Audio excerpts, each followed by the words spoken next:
now that our tummies are full with lunch, we are headed to a historical, what's it called? Old Fort Niagara. Old Fort Niagara. Just waiting for an Uber on this beautiful, brisk spring day. I wonder what they're doing out on that boat. Walleye. I'll show you a wall. And then an eye. Oh, you got sunglasses on.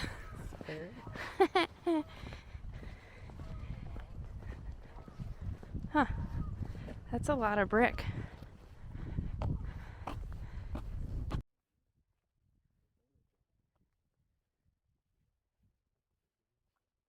They're fighting over the land and the rights to the lake, right? Like the water. Who won?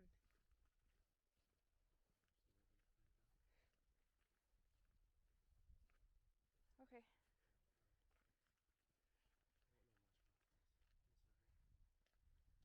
My history seems to be lacking.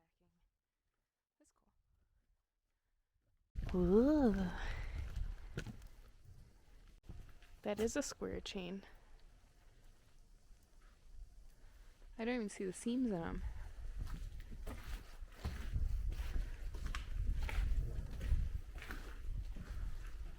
This is actually like set up to be a drawbridge.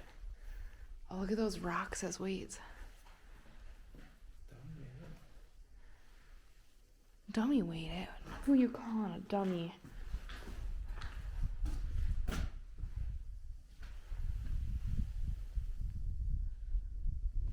Huh.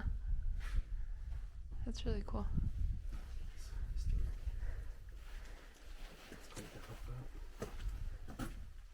Yeah.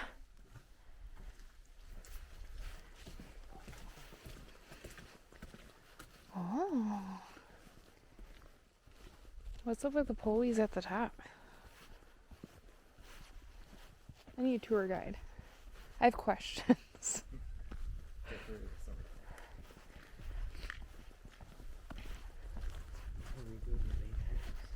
Yeah, I saw a sign saying, please excuse our scaffolding. Oh, look at that.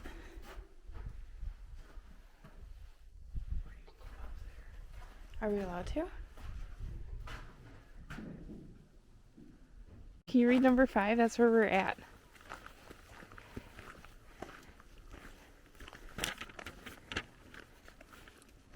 Provision storehouse. Built by the British, this building hosted 70,000 barrels of food. Barrels of what? Food. Oh, I thought you said booze, and I was like, why?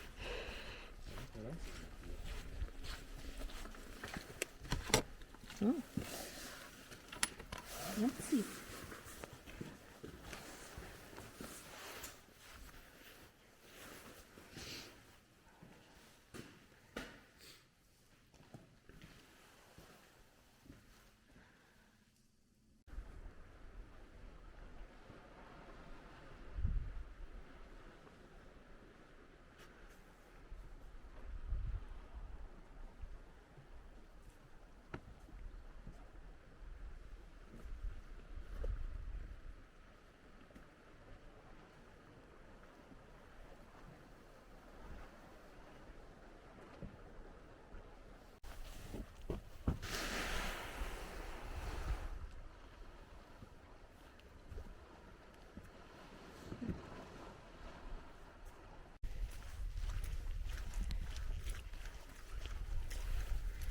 Look up there, camera. There we go.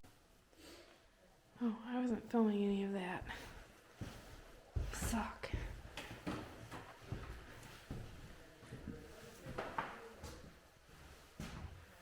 unicorn's sticking his tongue out. It's so the tiger. 1759 until 1796. Probably wondering why I'm laughing. It's because I filmed that already with the camera not on. What does this do? Oh, I don't want to break it. Oh, it lifts up. Oh, they have it screwed shut. Darn. I wonder if that was to serve from the kitchen.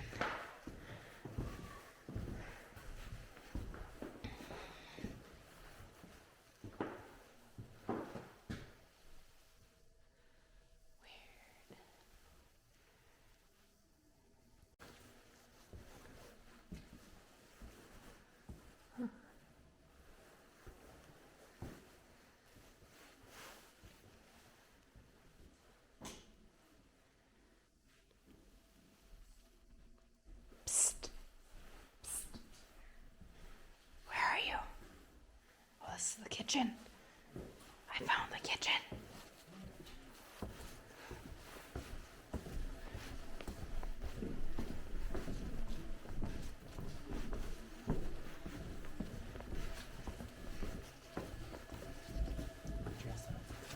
Oh, really? Right next to the dining See, room? this is the lock. You pull this, and it locks in there, and then you can. Oh, how crazy. And then here's the. Whoa. People were actually locked in here once.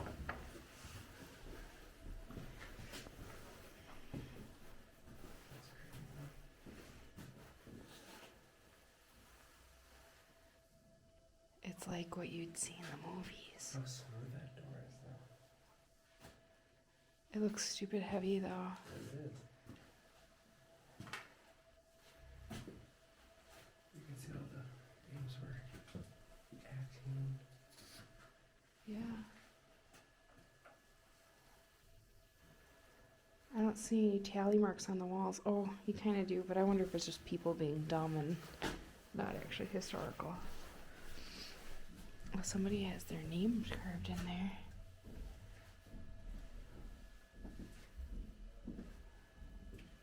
I think that's more recent. People being dumb.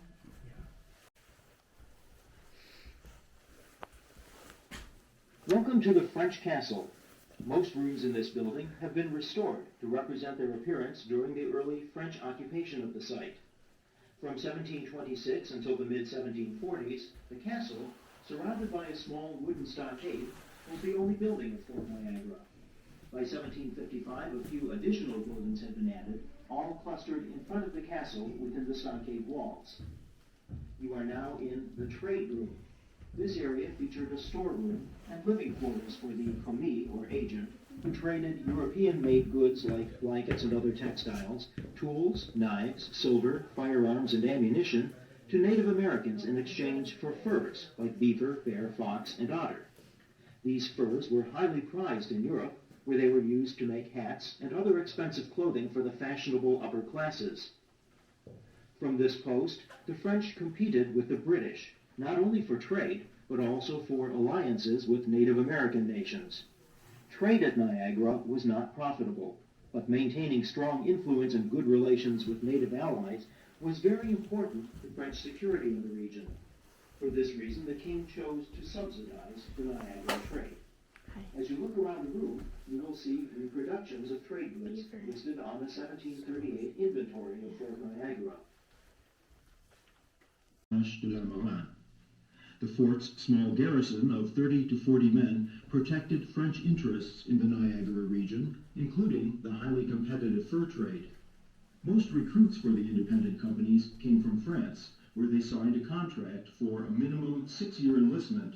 Soldiers were supposed to be at least 16 years old, but many recruiters bent the rules to accept younger men. Most recruits joined to gain employment. A few sought to escape the law. Service at a frontier fort in New France could be brutal and boring. Much of the soldiers' daily routine consisted of guard duty, making repairs to the fort, or escorting supplies up and down the river. Here in the guard room, the soldiers were assigned guard duty lasting 24 consecutive hours.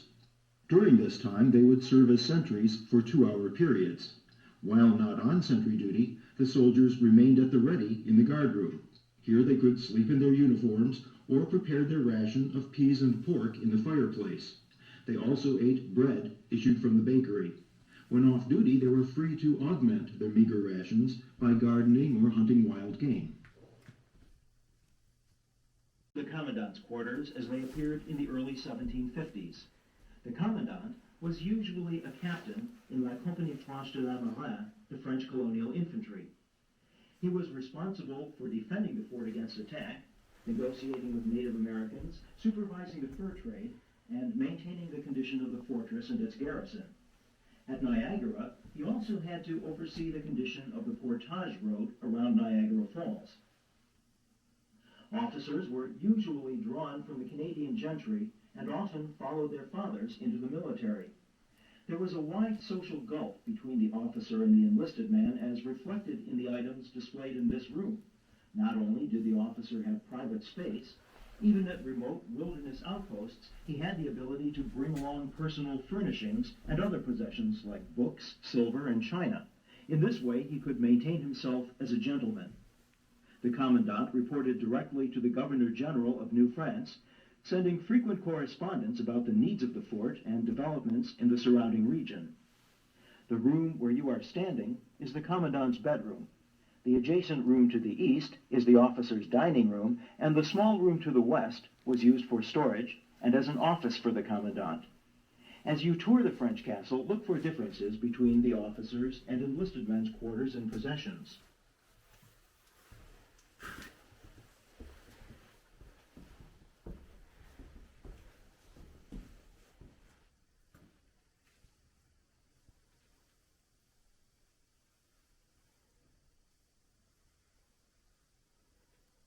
All the forks are pointed down.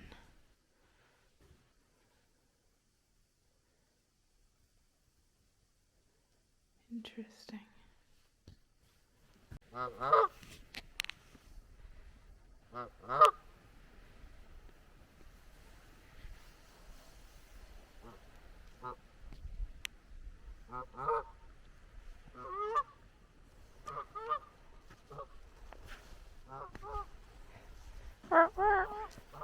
To you too, Goose.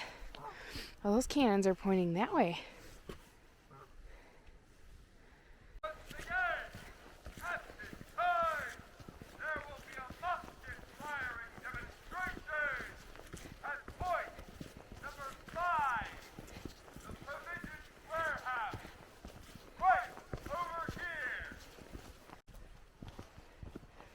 There's stairs over there. Around in movies, video games, cartoons, etc. This is the, how do I put this, the most common sort of weapon you're going to be seeing in the hands of soldiers in the 18th century. It doesn't matter if they are British, if they're Spanish, if they're German, if they're French like me, they're all using the flintlock in about 1759. So the way this sort of thing should work is when I pull the trigger, this piece of flint should flip forward and hit this piece of steel.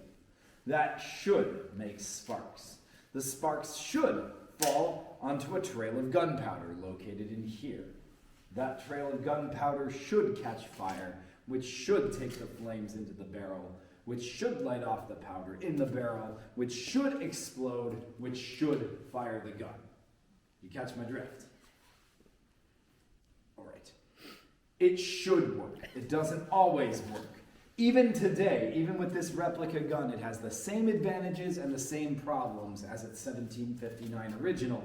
Meaning, if it is too cold outside, it might not be warm enough to make a spark.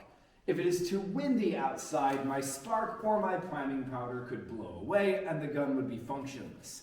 If the powder gets wet from snow or melting ice, or rain, then the gunpowder will run out the gun and I'll have nothing to fire and the gun will not be functional. So it's got a 15% failure rate in all. So when your gun goes off, positive thinking here, you could hit a man-sized target at a distance from me to the cannon in the center of the grounds. That's its accurate range. But it doesn't stop there. Even if you can't hit the thing you're aiming at, you could still kill something from a distance of me to the lake shore. Now, at that distance away, like I said, you'll kill something for sure, but it won't be the same thing you took aim at. That is because this gun is just a musket. It is not a rifle. What is the difference? Rifling. Rifling. So rifling in the barrel of a gun makes all the difference in the world. Rifling is the term we use to describe those spiraled grooves cut into a musket barrel to catch onto a musket ball and cause it to spin. With enough spin, the ball will fly straighter or farther. Muskets don't have those spiraled grooves. They are smooth pipes, and inside these smooth pipes are loosely fitting musket balls that will ricochet around the inside of the barrel and fly out in whatever direction it so pleases past the 100-yard mark. Is this a sniper's weapon? No. Are you going to use it as a sniper's weapon? Are you going to use it on your own standing behind trees and rocks taking cover.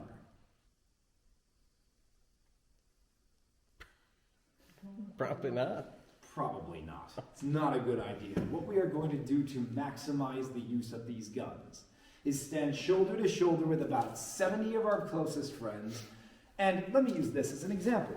If our battlefield is the size of the inside of the fort, just inside all these walls, what we will do in order to maximize the use of our firearms is we will line up soldiers shoulder to shoulder from this point all the way over to the last log in the line over there. That way we cover the entire battlefield. When we all shoot in the same direction at the same time, it doesn't matter how accurate our guns are, one of us is going to hit something. Now, couple that with the fact that you can reload and fire this gun once every 15 seconds. So every quarter of a minute, a line that long is sending a wall of flying lead downrange. There is no way the enemy can dodge that. And of course, if your enemy is doing the same thing you are, there's no way you can dodge that for too long either. So battles are usually decided by who can deploy the most troops, who fires first, and who fires fastest. And that will determine who wins the battle. We'll form the wadding. I tear open that cartridge with my teeth, pour a small amount of powder into the pan of the gun. The rest of the powder and the musket ball and the paper all go down the barrel of the musket. I'm then going to take this handily enclosed ramrod and ram the charge all the way down to the bottom of the barrel. This makes sure that the musket ball does not roll out the end of the gun if I point downhill. And with that, now is the time where we must step outside because firing this thing in here is a terrible idea. Ready? In 3, 2, 1. We'll try that again. Now you can see how unreliable it is in addition to how reliable it is. No? Must be too cold. Give me a moment.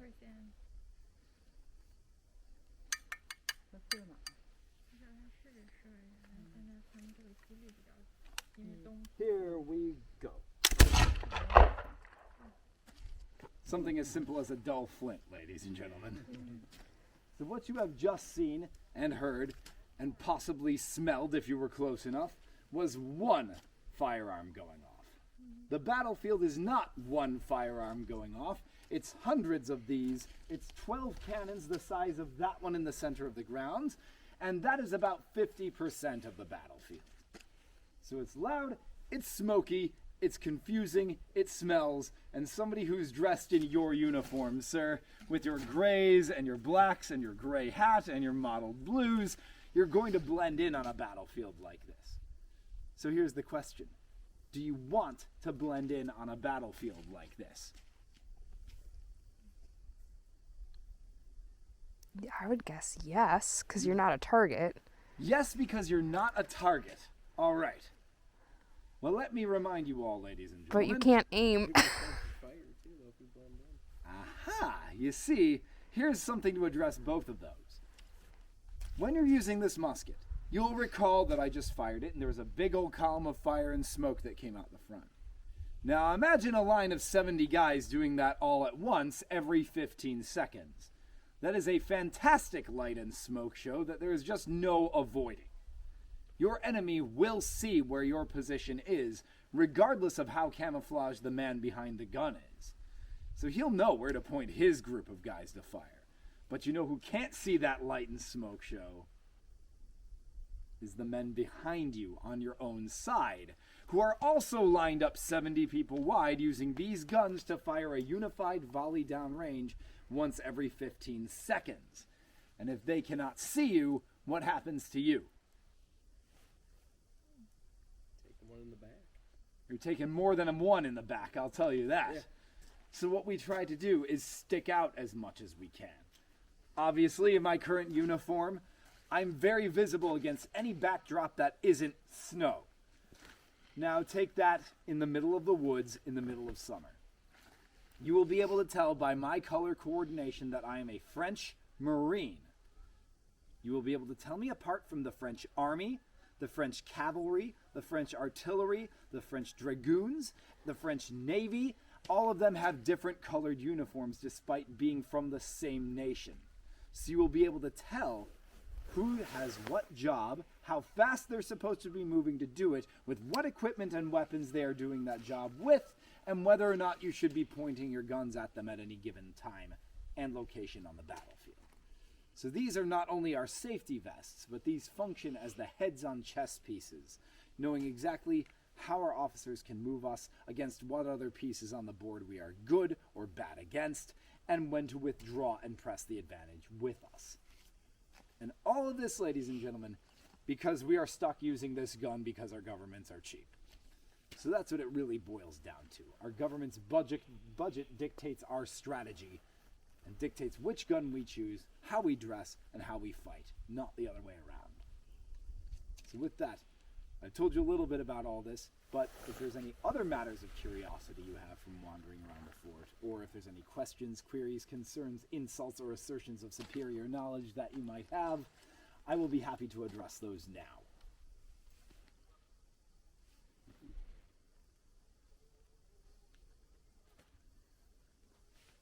None? No? I was just really curious about the unicorn. Very well then. You are dismissed. Feel Thank free you. to wander around, ladies and gents. And of course, there's others of us here, so if you do happen to stumble across any questions, ask anybody in a silly hat and we'll be happy to assist you. Thank you. My pleasure.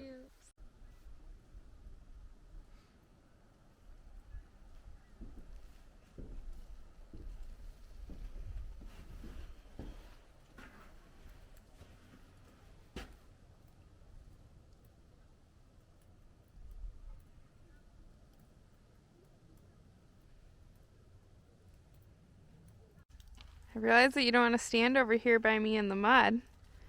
Do you want to talk about how many people are here right now? 2 people here. 2 people?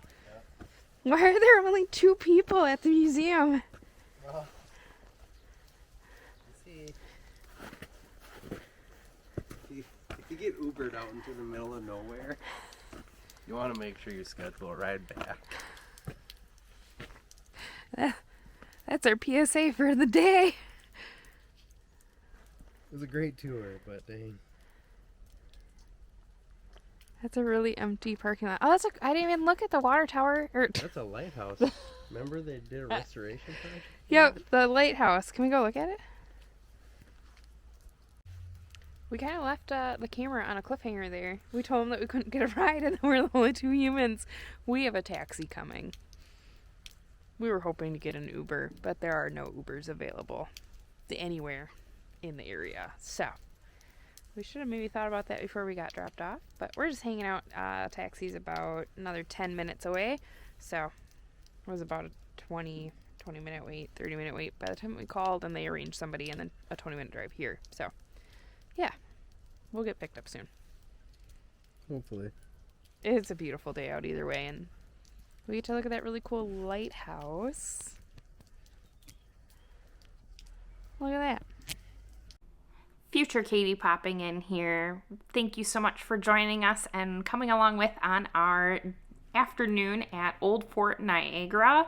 We had a wonderful time touring around the grounds and learning different history things. Obviously, I am not a history buff myself, and so please excuse my commentary because I am not here to say that it's accurate. But we had a wonderful time, and I do highly recommend that if you are in the Niagara Falls area that you make a trip up there. Just, again, make sure you have a ride there and a ride back planned out. So thanks again for joining. Hope you have a wonderful day. Bye.